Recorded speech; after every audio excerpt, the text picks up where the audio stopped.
seem like the type to love 'em, leave 'em, and disappear right after the song. So give me the night to show you, hold you. Don't leave me out here dancing alone.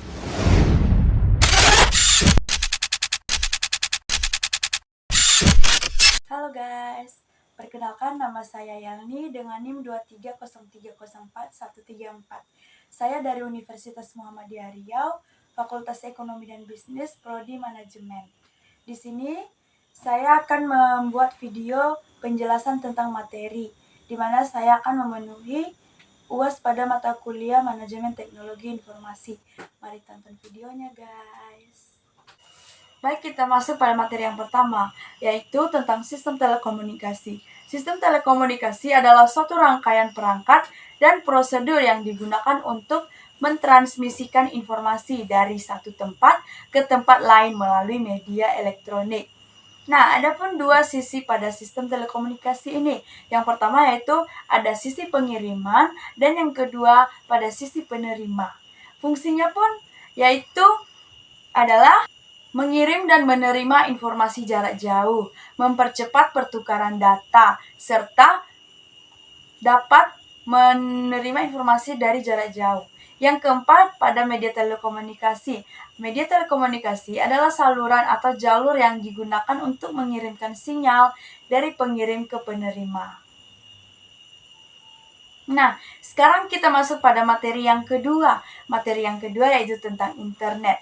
Internet adalah jaringan komputer global yang saling terhubung dan memungkinkan pertukaran informasi secara terbuka di seluruh dunia. Yang kedua yaitu intranet. Intranet adalah jaringan pribadi yang digunakan dalam sebuah organisasi atau perusahaan untuk berbagi informasi, sistem, dan layanan secara internal. Yang ketiga ada extranet. Extranet adalah perluasan dari internet yang memungkinkan pihak luar seperti mitra bisnis, pemasok, atau pelanggan untuk mengakses sebagian informasi internal organisasi secara aman melalui jaringan tertentu. Nah, materi yang ketiga yaitu karakteristik sistem informasi fungsional. Nah, ini dirancang untuk mendukung fungsi-fungsi utama dalam organisasi seperti akuntansi, keuangan, pemasaran, dan sumber daya manusia. Adapun sistem informasi manajemen atau SIM. Nah, SIM ini adalah sistem yang menyediakan informasi untuk mendukung proses pengambilan keputusan oleh manajemen. Yang ketiga, sistem pemrosesan transaksi. Sistem pemrosesan transaksi ini adalah sistem yang dimana mencatat, memproses, dan menyimpan data dari transaksi bisnis rutin seperti penjualan, pembelian, pembayaran, dan penggajian. Yang keempat yaitu sistem penjualan dan pemasaran. Sistem ini mendukung aktivitas penjualan dan pemasaran dalam suatu perusahaan seperti analisis pasar, promosi produk, dan pengelolaan pelanggan. Adapun pada Customer Relationship atau CRM. Nah, Customer Relationship ini adalah sistem yang dirancang untuk mengelola hubungan perusahaan dengan pelanggan. Baik, sekarang kita masuk pada materi keempat. Di dalam materi keempat ini kita akan membahas e-commerce.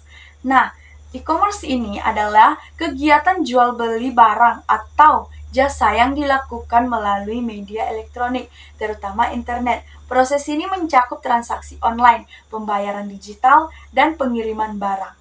Yang kedua, ada pada jenis-jenis e-commerce. Nah, jenis-jenis e-commerce ini yang pertama yaitu antar perusahaan.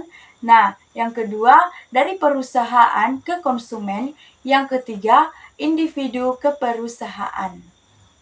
Nah, keuntungannya mungkin pasti ada lah ya keuntungan pada e-commerce ini. Yang pertama, jangkauan pasar lebih luas. Yang kedua, biaya operasionalnya lebih rendah. Yang ketiga, proses transaksi cepat dan dapat dilakukan selama 24 jam tanpa batasan dan kegagalan.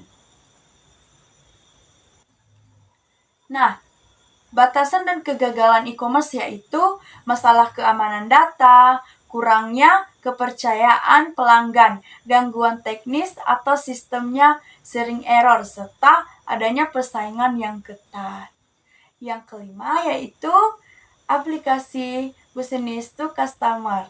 Nah, aplikasi ini adalah platform yang memungkinkan perusahaan menjual produk langsung ke konsumen, seperti toko online, marketplace, atau contohnya seperti Tokopedia dan Shopee. Yang keenam, ada juga pada penelitian pasar. Nah, pada penelitian pasar ini merupakan salah satu proses di mana kita mengumpulkan dan analisis data untuk memahami kebutuhan dan keinginan serta perilaku konsumen yang dimana berguna untuk mendukung pengambilan keputusan bisnis nanti. Ada juga pada periklanan dan layanan terhadap pelanggan.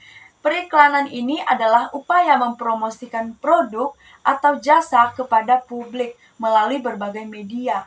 Adapun juga pada layanan tetap, pelanggan adalah dukungan dan bantuan yang diberikan perusahaan kepada konsumen sebelum, selama untuk meningkatkannya. Baik, kita masuk pada materi yang kelima. Yang pertama yaitu pengertian pada supply. Supply chain management adalah pengelolaan aliran barang, informasi, dan jasa dari pemasok hingga ke konsumen akhir secara efisien. Yang kedua, jenis-jenis supply chain management yaitu SCM strategis, SCM taktis, dan SCM operasional. Yang ketiga, permasalahan supply-nya. Permasalahan SCM meliputi keterlambatan pengiriman, kelebihan atau kekurangan stok, kurangnya koordinasi antar pihak, dan biaya logistik yang tinggi. Nah, pada materi yang keenam ini, yaitu ada pada EI. EI adalah kecerdasan buatan yang memungkinkan mesin meniru kemampuan manusia, seperti berpikir, belajar, dan mengambil kepuasan. Yang kedua, pada expert system. Expert system ini adalah sistem komputer yang dirancang untuk meniru cara kerja seseorang, pakar dalam menyelesaikan masalah tertentu. Yang ketiga, ada pada sistem intelijensi. Sistem intelijensi ini adalah kemampuan sistem untuk menganalisis data dan memperbaiki rekomendasi atau keputusan secara otomatis dan cerdas. Materi yang ketujuh adalah pengertian hak asas kekayaan intelektual. Haki adalah hak hukum yang diberikan kepada individu atau badan atas hasil ciptaan intelektual seperti karya seni, tulisan, penemuan, atau merek dagang. Yang kedua, sejarah perkembangan haki. Haki mulai berkembang sejak abad ke-15 di Eropa untuk melindungi karya yang para pencipta dan terus berkembang menjadi sistem pelindung hukum pada global. Yang ketiga, manfaat haki. Manfaat haki ini antara lain yaitu ada bisa menghasilkan hasil karya, mendorong inovasi dan kreativitas, serta memberikan nilai ekonomi bagi pencipta atau pemilik hak.